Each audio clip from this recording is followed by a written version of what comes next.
Hello, I'm Shivani Hanwad, a proud NYU Stern alum, fashion and entertainment attorney, and part-time professor at NYU Los Angeles. It is my pleasure to introduce the third panel today on the economics of multi-platform content. Our moderator will be Arnie Sukram, also a fellow Stern alum, who is currently the Senior Director of Marketing at DirecTV.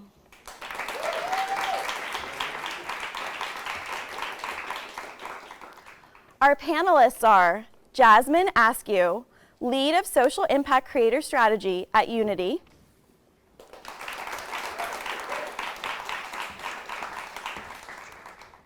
Natalie Dubois, entrepreneur and copyright consultant and NYU Los Angeles faculty member,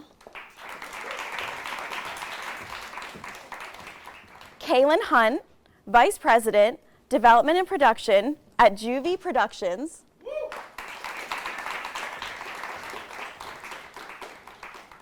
and Ken Christensen, screenwriter and comic book author.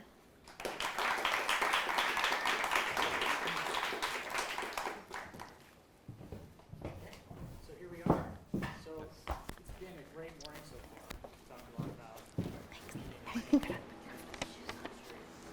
about Today we're going to try to thread the needle the best we can between content, money. So where does the money come from for content as we think about multi-platform content and distributing content across different, in different ways, whether it be music, TV, film.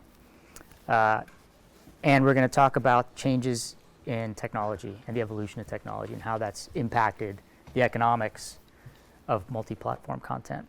So when we just jump in, let's start with content. Let's start with IP.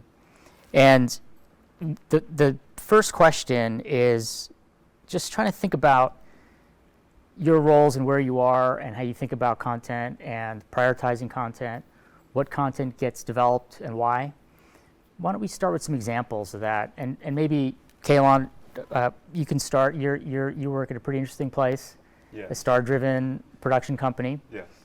Could you kindly give us some examples of, or start with one example of what that would be and how you prioritize that piece of content? And then I'll open it up to the rest of the panelists to weigh in as well.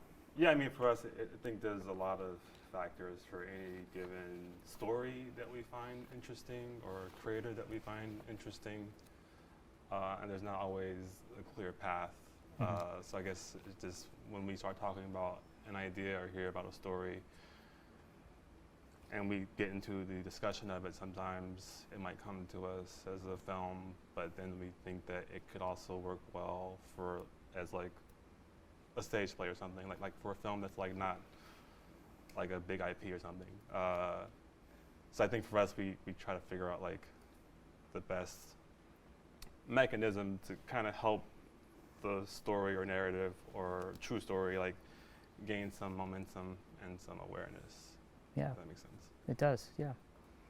Ken, how about from your perspective when you think about content as a comic book and TV person? Yeah, I grew up a comic book junkie, so then when I got into the TV business, it was like the perfect time for me because comic books started to be hot on television, and so I basically spent the last 8 years working on Marvel shows, which, obviously it's all about the IP for Disney. Yes. and Marvel specifically has done really well, and John Wick, the John Wick franchise is the latest thing that I've worked on. So it's IP's been obviously very important to me. I create my own IP. I work for video game companies that have ideas that they want to turn into comic books or turn into film and TV, and then in terms of monetizing all that. I mean, if you're a creator, you're trying to sell IP to people like you, and then you're trying to hold on to as much as you can as a creator, not just let it go into the ether and not profit off it over the long term. So that's also something that writers are always concerned about. Yeah, that's great. So thinking about the economics, you just touched on it. Natalie, you've had some time in this area in terms of monetizing different types of content, music in particular. Give us an example of music content and how monetizing music today has changed, given kind of the trends in the music industry in particular.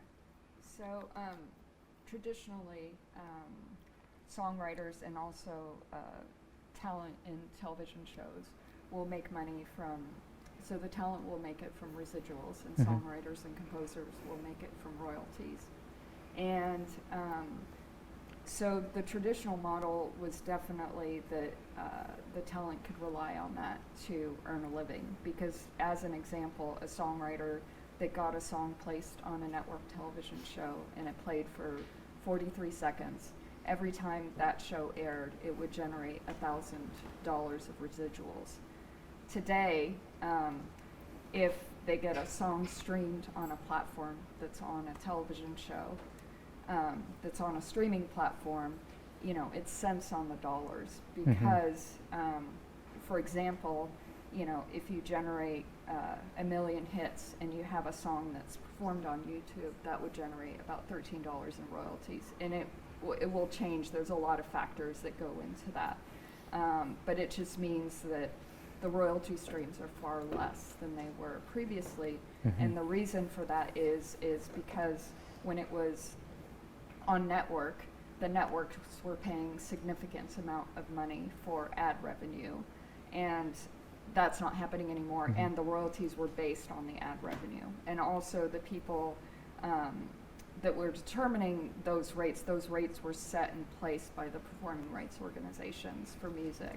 And now with the internet service providers coming to the fold, it's the internet service providers that are in the power. They have the power to make those decisions and to determine what the rates are.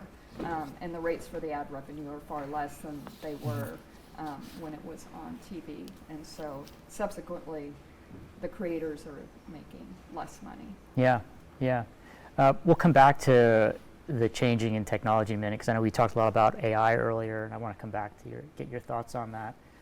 But for a moment, let's take a quick pivot to social impact. And Jasmine, can you give us an example of social impact with what you do?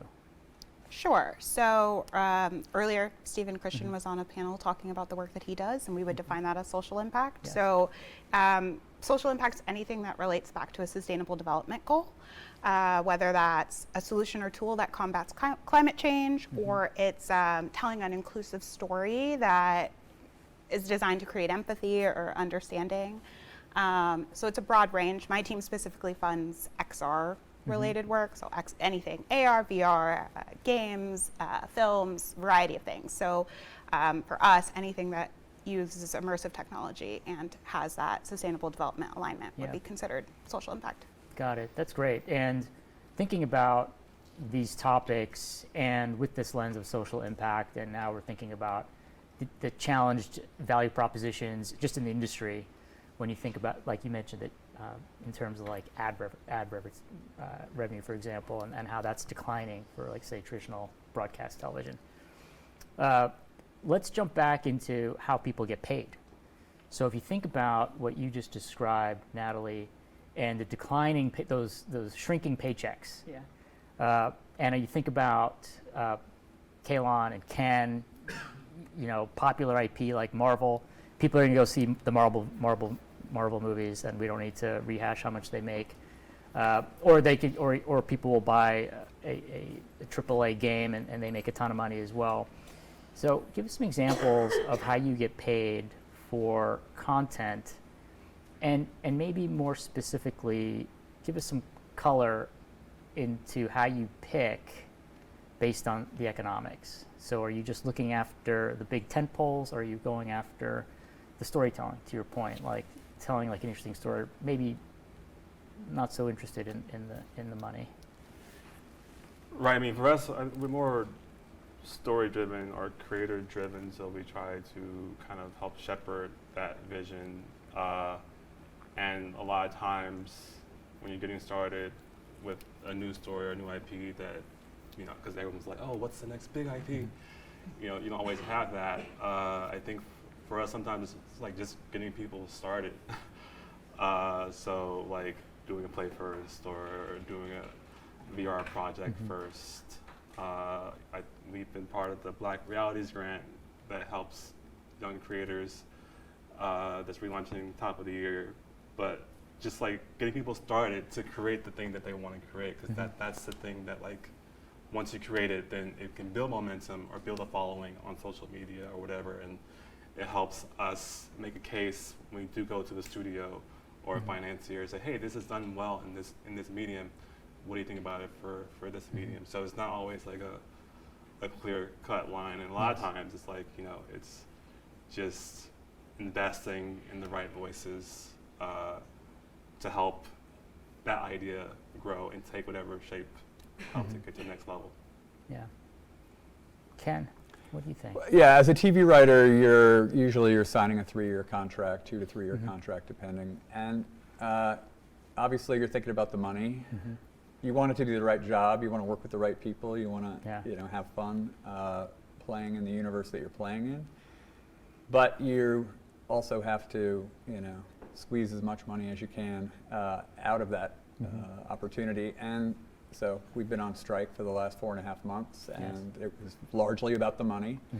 And you know, we'll continue to fight for more money because it's been you know, it's been a weird 10 years in television in terms of budgets swelling and writers getting paid less.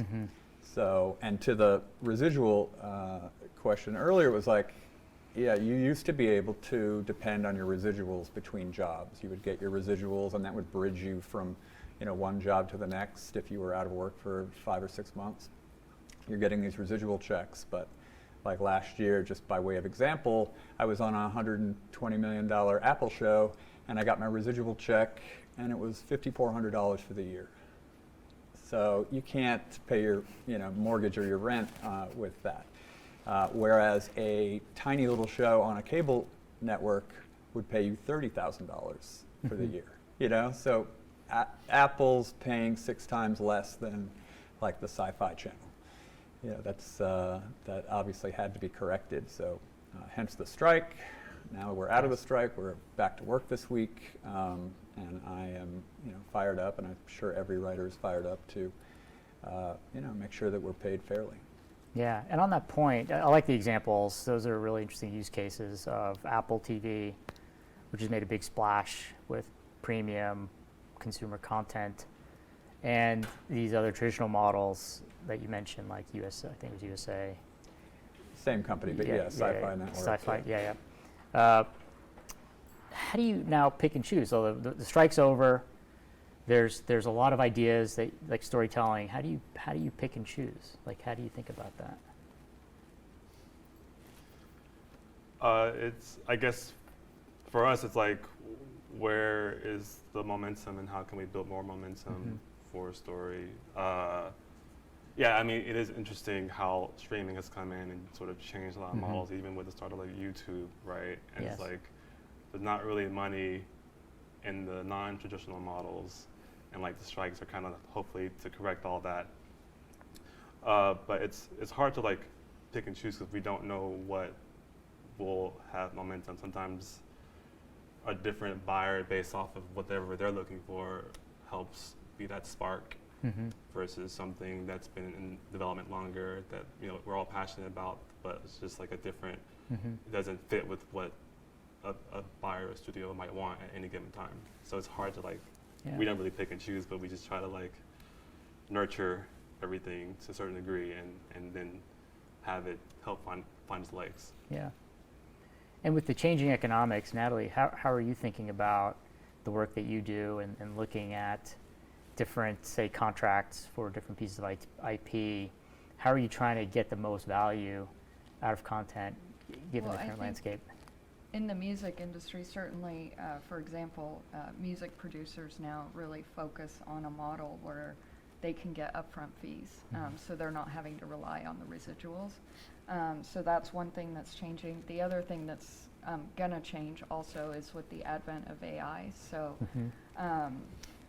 I mean, the good thing is there was a Supreme Court recently that determined, a court case recently that determined that you cannot register copyright with AI as the author. So that's good. And then also with what happened recently with the writer's strike, they also determined that the studios can't decide to use AI to emulate a writer's work. So those are strides that are in the right direction.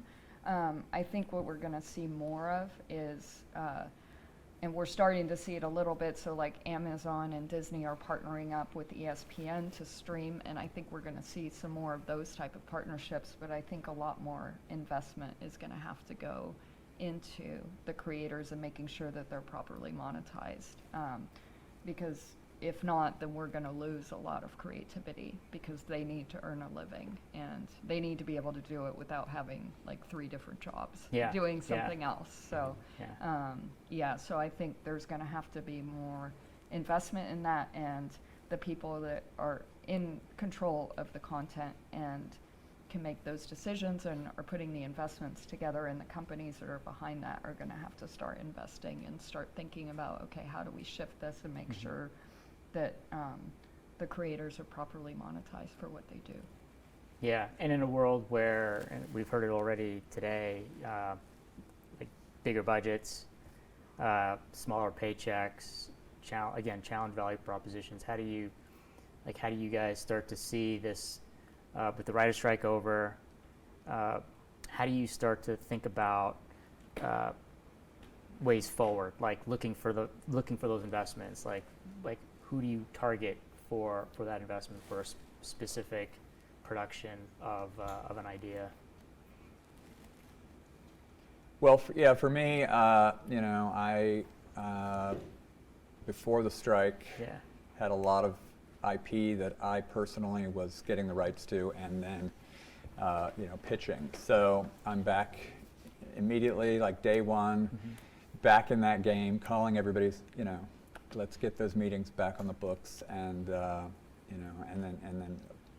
some of them are novels, some of them are video games, and I'm the attached, kind of show creator for those should they go forward. And so it's hopefully there's been a thirst over the last 4 months that needs to be quenched, and we're all, I'm sure, out there this week making phone calls and sending emails and trying to get people interested in hearing these pitches, and they're going to have to spend all that money that they claim to have saved over the last 4 months. That's all going away. They're going to spend that money, soon. Because the pipeline is dry, right? There's nothing in the pipeline right now. So we'll hopefully have scripts written by the time the actors get off strike, and we'll start production.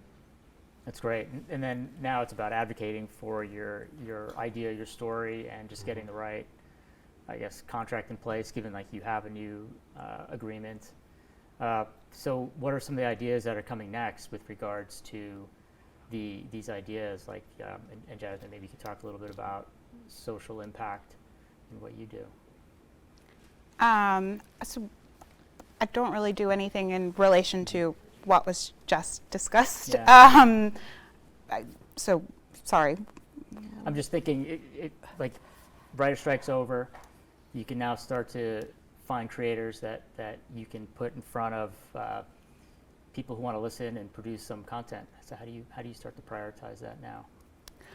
So my team funds work that's created in immersive technology. It didn't really have any relation to the writer's strike, and so we've been continually funding projects throughout this entire time. In terms of how we find them, we typically have an open call for submissions, and that's one of the big ways that people submit their projects for grants. We also have an active Discord community where people will make relationships with my team and submit the work that they're doing, and we're able to sort of connect with them and support them that way. Yeah, that's good. Thank you. That was a little bit of a diversion, but let's bring it back to AI, and just thinking about the previous conversation and changes in AI and its use for good or bad, and it's a tool, you can use it for some purpose or for some outcome. How are you thinking about AI generally, and now that you're pitching new work and you're thinking about getting the wheels in motion for new content? I mean, I think it can be a tremendous tool for creators and for writers and for composers as well. But I think it's a tool, and I think we're going to see a lot more creativity as a result of that. I think in terms of on the legal aspect, they're still going to have to work out, like, how that's going to impact copyrights and how that's going to impact IP. That's something that's going to have to be worked out over, the coming years. But I do think there's a tremendous amount of potential to have more creativity from AI, consistent with creators using it, songwriters using it, writers of TV shows using it. And I think it's going to result in more creativity and better content. And as long as we continue to invest in our creators, then I think the content will continue to get better and better. Yeah. Do you see that with the advent of AI, that the economics change in some ways, that it continues to devalue the economics? Well, I'm Maybe hoping it doesn't. I do witness. think that what happened with the recent strikes, that they determined that the studios can't use AI to copy a writer's work. I think that is a step in the right direction. So hopefully that means that AI can't be used to devalue it. But again, I think, there's going to have to be some tough conversations in terms of, like, how is this going to work in terms of with residuals, with registration of copyrights, if you have a co-author that's, AI, and who gets the credit and who's behind that AI. So I think all those things need to get worked out, but I do hope we can find a way to make it work where it doesn't decrease the amount of residuals and royalties and payments to the creators, but increases it. Yeah. So as creators, Ken, Kaylin, are you guys thinking about using AI today and in the future? I mean, it's a constantly evolving conversation. It could be used as a tool to help creators and independent artists get through a story faster or come up with a visual for pitching and all that. I think it could be pretty powerful, but I wouldn't want to use it to replace an artist or replace someone that we would have paid before. So it's just a kind of ongoing evolution to, like, see how it could be used as a tool and not, like, as a shortcut. Yeah, I've been using it for pitching, so creating visuals for pitch decks using AI, and but the Writers Guild, the new Writers Guild contract was tremendous. Basically saying the studios can't use AI material as source material. The AI can never be credited as an author. AI will not impact the writers' paychecks. There's so many, and then leaving it open-ended to the unknowns of AI are kind of protected too, because the Writers Guild reserved the right to challenge the studios on the use of AI going forward. They didn't sign away we haven't signed away the rights to AI uses in the future. So I think the courts will settle a lot of this. I know Bain just released a report last week telling the studios, don't use AI to undermine your creators, which coming from a consulting firm like that, I think is very interesting. That they recognize the value of creators and are advocating for us. Bizarre, for a company like Bain to be speaking up for artists, but that's great. So in terms of using it for writing, I have an interesting project now, which is a video game that is where AI is the lead character. So a weird AI bot is the lead character. And it's so using AI to satirize AI is essentially what this concept is. And it's a video game. It's going to be a comic book. We're going to pitched as a TV show soon. So hopefully AI will make me money by allowing me to satirize it. Yeah, that's great. Have you guys thought about different marketing strategies coming out of the writer's strike? So you think about content, the shifting landscape with the economics, the way we think about getting paid. So that's like investment and then getting, making something and then getting paid for it. Have you thought about like a different marketing strategy that you would take now going into the future? Like audience, like who's your audience? How do you find them?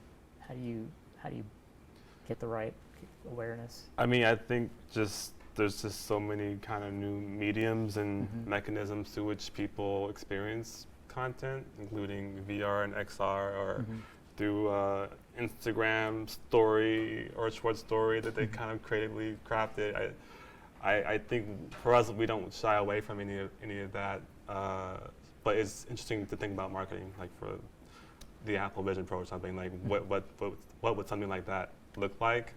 So, I mean, we're always thinking about the whole of how people are experiencing stuff now, but it changes so fast. It's hard to kind of plan for it. Yeah, the Continental, which is this John Wick show that came out last week, episode 2 comes out tonight, and Peacock and Amazon are the two distributors, Amazon internationally and Peacock domestically, and they couldn't promote it. For example, at Comic-Con, the creators of the show couldn't show up, the actors couldn't show up, so they kind of had to scramble and promote it at Comic-Con using other talent, which was great. Talent that usually isn't recognized. The fight choreographer was on the stage talking about it in a way that he probably never would have if the actors were up there. But they also are doing they're thinking more kind of immersively because they don't have actors to just walk a red carpet and talk about the show. So Peacock did an airplane full of influencers. They invited influencers to a party and then flew them 150 of them on an airplane and had a party for a few hours flying around New York City and then land. Like they're thinking in a completely different way about how to market that show based on the fact that kind of the traditional ways of marketing a show are not possible right now. Yeah. Are there other examples, Callan, that you can think of in terms of creativity when it comes to marketing? Anything you're working on? Nothing comes to mind right now. Yeah. So let's jump into sticking with the marketing strategy. You got to get paid. So we've talked about residuals coming out of this strike. 3 years from now, there's probably going to be maybe some debate on is the current deal worth it? What do you think? What do you give us? Look into your crystal ball. What do you see in the future?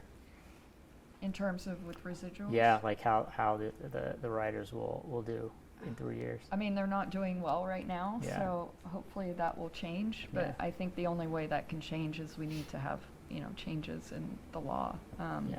And that's something that's going to take time to work out. And also, I think there's also going to have to be a recognition, I think, by the internet service providers, by these platforms, to kind of recognize that they need to address this problem that creators aren't getting paid enough. Because obviously, if they can't earn a living Yes. by creating content and doing what they're really good at, then it is going to have an impact on the content that we see. So,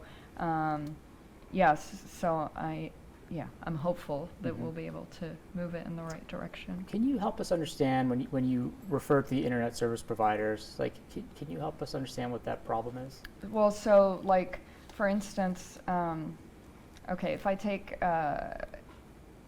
if I wrote a song that was used in a television show that was then on a network television show, and I collected residuals on that. So the residuals traditionally were much higher because the ad revenue was higher.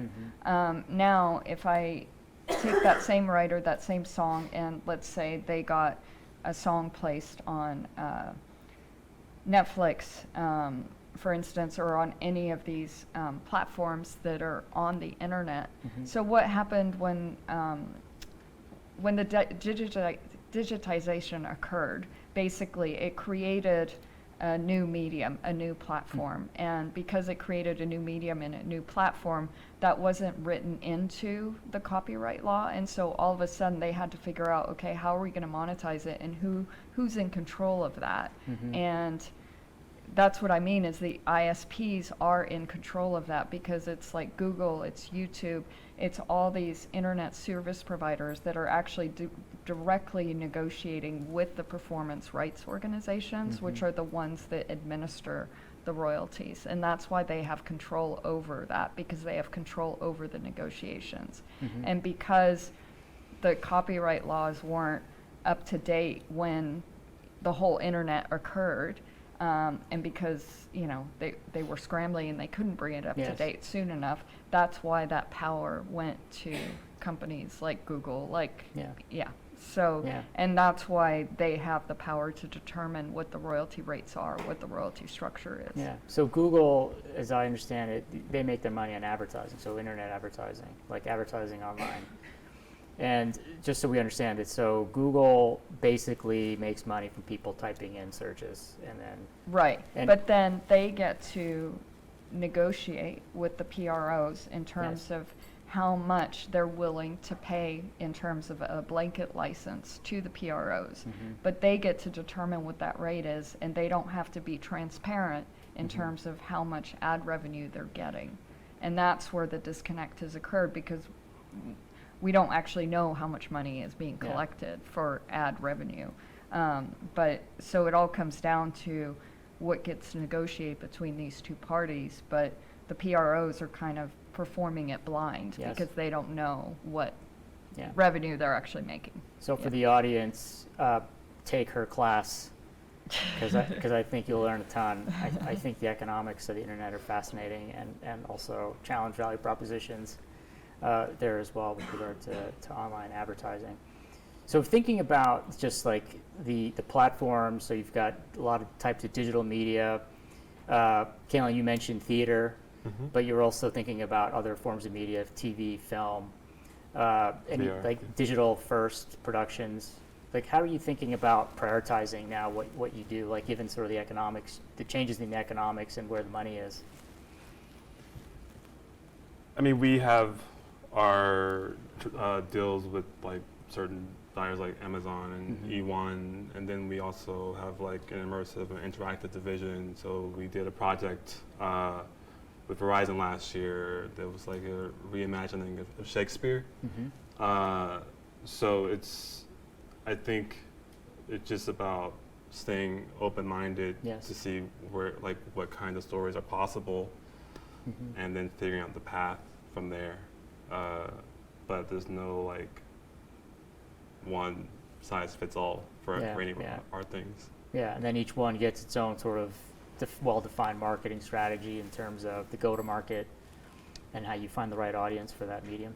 Yeah, because the film would be, it's like totally different business than TV, and which is totally different than interactive. So it's just like figuring out per project what is the best path forward, or if something isn't working in one area, maybe trying to shop it in another area. Yeah, and Ken, you see this similar ways in, like in finding like the right medium for something? Yeah, I mean, really,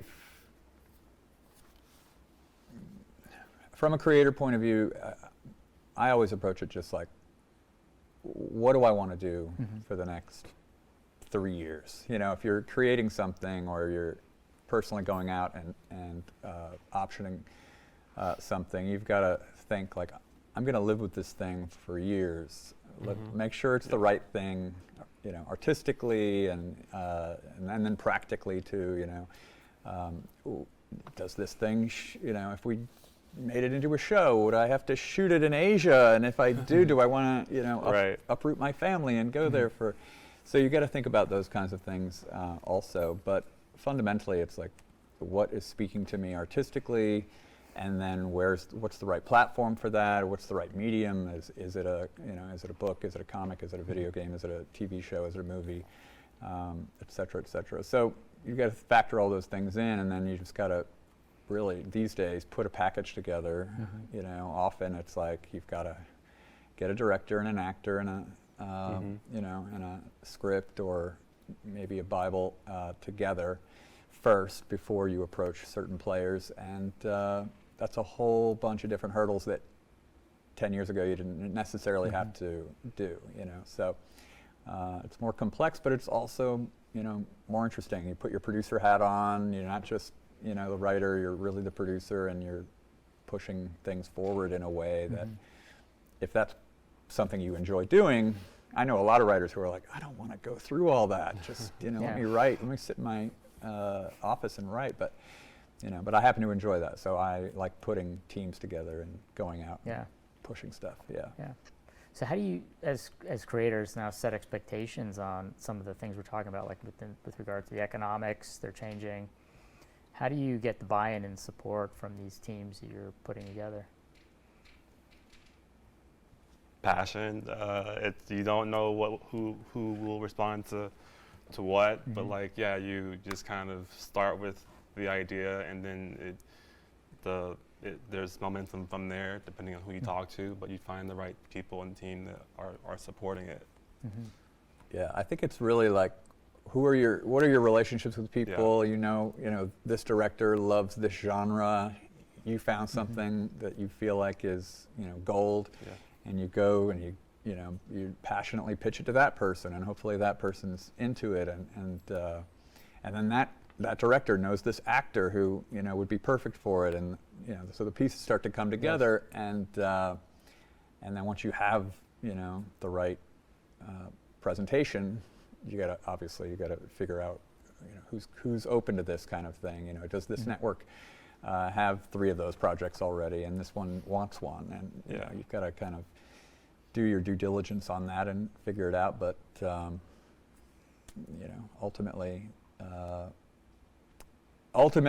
you can work for 6 months putting something together, and then nobody wants it. But you know, hopefully you're successful at the end.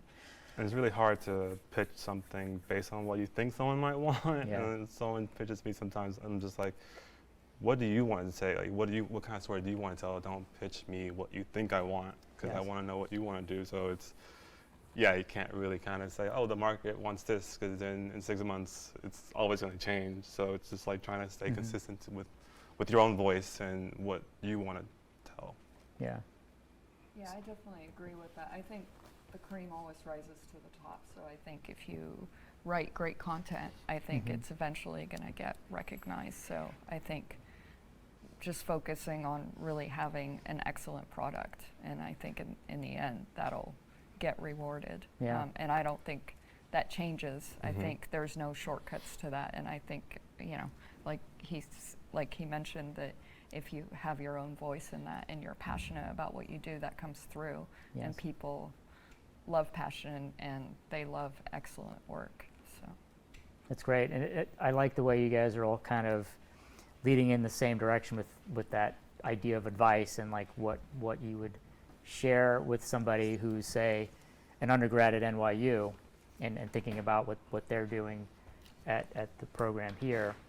If we would just do a quick roundtable on that, like what are the top 3 things you would impart in terms of advice, given the sort of intersection of content and changing economics and knowing you have to think about the marketing strategy to cut through all the noise? My top 3 pieces of advice are, don't listen to anyone who says you can't do it. You know, there's so many people out there now whining about, oh, it's a terrible time for TV. Bob Iger said this and that about, and they're not making anything anymore. Don't listen to that.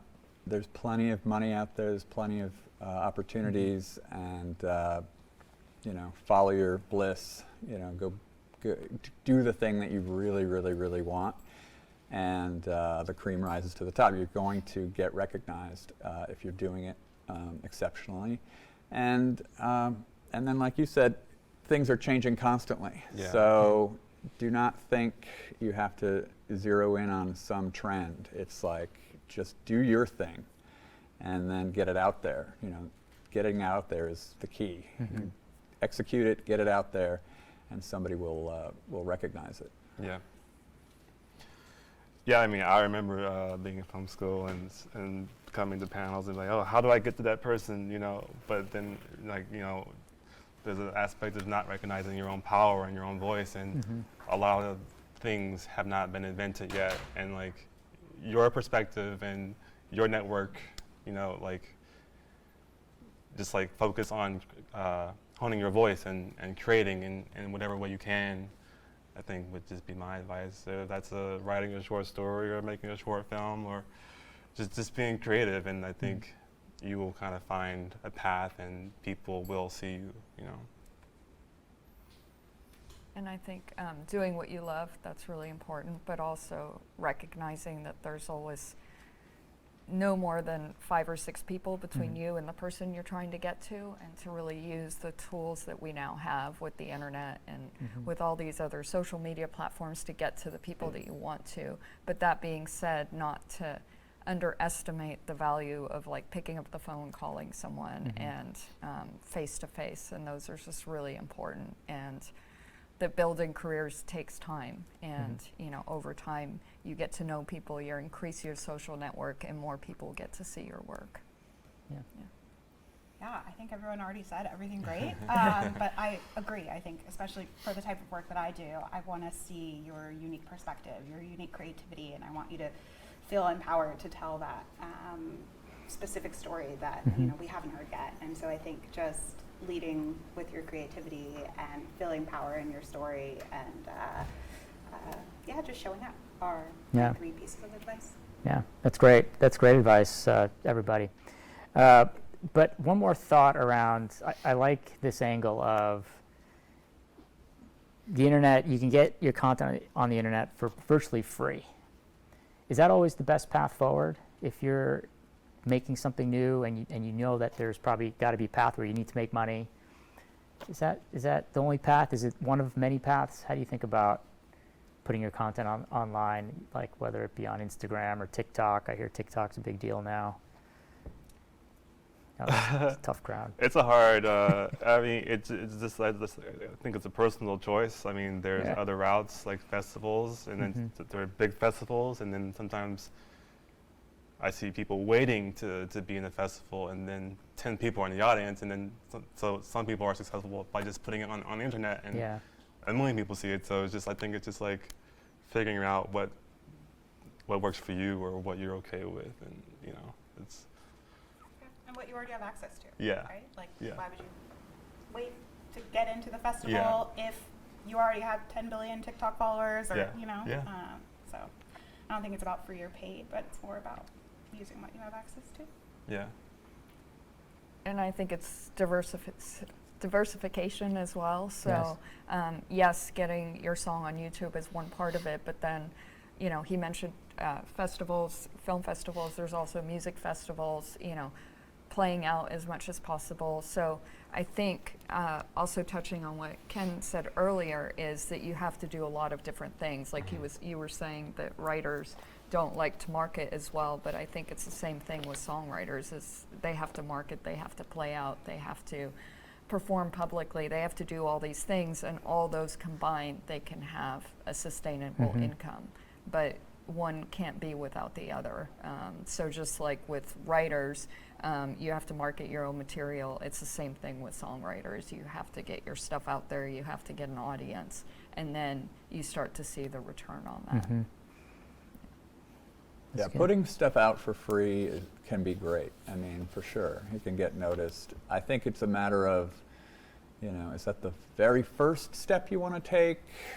You know, personally, I would probably recommend, and I was in film school, you know, in 2008 when YouTube was brand new, and you couldn't even put your short film on it because it only allowed 7-minute videos, you know, and if your short film was 10 minutes, you were out of luck. So things have obviously changed since then, but you also want to get it in front of the right people and build up, you know, make it feel fresh and build up your momentum if there's momentum. And so just throwing it anywhere might not be the right choice at the beginning, but eventually, if it's a great piece and you throw it at certain people and then they can support it, and just try to build your brand as a creator in a way that's more selective than just I'm throwing everything up there all the time. Unless, like you said, you got a huge following anyway. I mean, then you've already got a brand. So then, throw it out there. Yeah. All right, let's change gears, and as we think about wrapping up, let's do a lightning round, and I'll ask a question, and it'll be great if you could each just give a short, pithy answer. But this is more to be just bring it together and have a little bit of fun. Okay. So the first question is: will there be another writer's strike in 3 years? Jasmine, you go first. No idea. Natalie. Honesty. Possibly, yeah. Possibly. It's possible. I don't know. I don't think so. I feel like we got so much out of this deal that it'll sustain us for a while. Hopefully the actors will push the envelope even further, but in the 80s, I wasn't a member of the Writers Guild, but there was a strike in 81, 85, and 88. This is not the 80s. I feel like we made a big statement this year, and That's great. Hopefully we scared the companies enough so that 3 years from now they just negotiate honestly from the beginning. That's great. So to recap there, maybe, hopefully not. Okay, next question. Within the last week, the Authors Guild, with a number of well-known authors like John Grisham, filed suit against OpenAI for basically infringement on their IP. Ken, let's start with you. Do they win in court? Yes or no? Yeah, absolutely. I mean, I'm not the first one to say it, but AI, the way AI is designed right now, it's a plagiarism machine. That's all it is. Yeah. So there are new AI models being developed right now that have attribution. So, the way most AI works right now, there's no attribution. You have no idea what's been fed into it. You just have to assume everything in the internet has been fed into it. And that includes billions of copyrighted works. So, I think those companies are in big trouble when it comes to these lawsuits. And I think the studios are happy to jump in and start suing the AI companies as well. And then those other kind of fringe companies that are developing AI that does have attribution, where you can at the snap of a finger figure out where this AI pulled all this material from. That's going to be the model that will probably 3 years from now will be the norm in Hollywood anyway. Yeah. No, I think that was well articulated. Yeah. It's just using a lot of everyone else's work to generate something, which I think is problematic because a lot of work went into those things. So, yeah. Yeah, I think he said it really well with the plagiarism. I mean, that's all it is. It's other people's work. So I think they have to sort out how that's going to work from a legal perspective down the line, because if you're using all these other people's works, they should get credit. Yeah. Yeah, I don't know about the lawsuit, but I mean, AI can be a really powerful tool and can be used positively to help enhance work. I don't know the specifics of this lawsuit, so can't say whether or not how it will go, but I think whenever there's a new introduction of technology, new tech, there's always a lot to figure out, and this is one of the things we're figuring out. Yeah. Okay. Will Barbie, the movie, be nominated for Best Picture? We're going around. Probably. I don't know. I hope so. I say yes. Yes. Yes. Okay. I say yes too. And then lastly, so Monday Night Football, Taylor Swift and Travis Kelce, yes or no?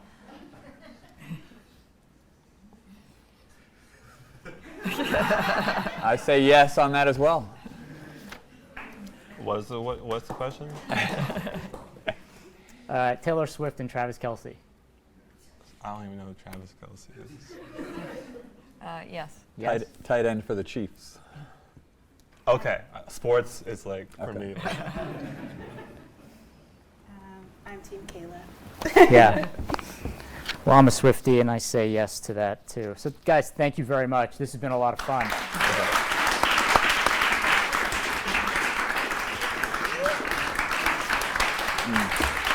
you, everyone. That was a brilliant panel. For those of you who are watching on the live stream, we're going to take a break. Please tune back in at 3:10 PT, 6:10 if you're watching on the East Coast, where we will have another really exciting panel about technology and human connection, as well as a highlight of the day, not that it hasn't all been highlights, but another highlight of the day, an interactive AR demonstration with artist Steve Christian. So thank you very much, and we'll see you later.